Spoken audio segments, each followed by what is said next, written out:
Alaska Airlines faced a heart-pounding moment as Flight 142 made an unexpected emergency landing. A startling sight emerged mid-flight when a crucial part of the plane appeared detached. FAA orders temporary grounding of Boeing 737 MAX 9 after Alaska Airlines plane panel detaches mid-air. The Federal Aviation Administration said Saturday it will temporarily ground some Boeing 737 MAX 9 airplanes used by U.S. airlines after a panel appeared to have detached from an Alaska Airlines flight mid-air. The FAA said it will also ground 737 MAX 9 planes that operate in U.S. territory. In total, the order will affect about 171 of the airplanes out of 218 worldwide, the FAA said.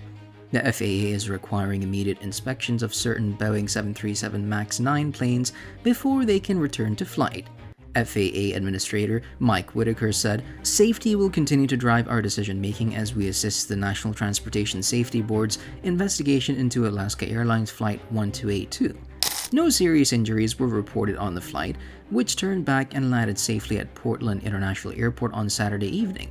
The FAA said in a directive that the decision to ground all 737 MAX 9 planes stems from a report of an in-flight departure of a mid-cabin door plug, which resulted in a rapid decompression of the airplane, referring to the Alaska Airlines incident. The agency added that it's issuing this directive because of unsafe conditions that could potentially occur in a similar scenario in another aircraft of the same model, including injury to passengers and crew, the door impacting the airplane, and/or loss of control of the airplane." On Friday, a fuselage panel blew out on an Alaska Airlines Boeing 737 MAX 9 7 minutes after takeoff from Portland, Oregon. The rapid loss of cabin pressure pulled the clothes off a child and caused oxygen masks to drop from the ceiling, but miraculously none of the 171 passengers and 6 members were injured. Pilots made a safe emergency landing.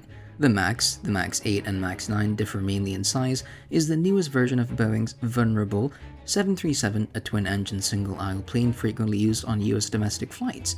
More than a decade ago, Boeing considered designing and building an entirely new plane to replace the 737, but afraid of losing sales to European rival Airbus, which was marketing a more fuel-efficient version of its similarly sized A320, Boeing decided to take the shorter path of tweaking the 737, and the MAX was born.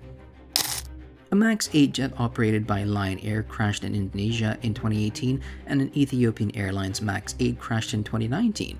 Regulators around the world grounded the planes for nearly 2 years, while Boeing changed an automated flight control system implicated in the crashes.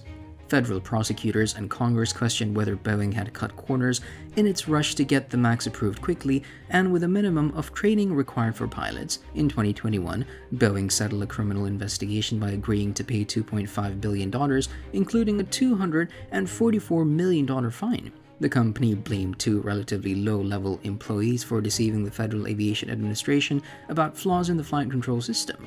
Robert Clifford, a Chicago lawyer who's representing families of passengers killed in Ethiopian crash, said Friday's incident raised questions of whether regulators were too quick to let MAX planes return to flying. He accused Boeing of putting profits over safety. "This is a company that went from being the gold standard in engineering expertise and precision to now a company that seems like it's at the bottom of the barrel," he said. Boeing has estimated in financial reports that fallout from the 2 fatal crashes has cost it more than $20 billion. It has reached confidential settlements with most of the families of passengers who died in the crashes. If you found today's video informative, please show your support by giving us a thumbs up, subscribing to our channel, and turning on notifications for future updates. Let us know your opinions and any questions you may have in the comment section below. Your engagement is valuable to us.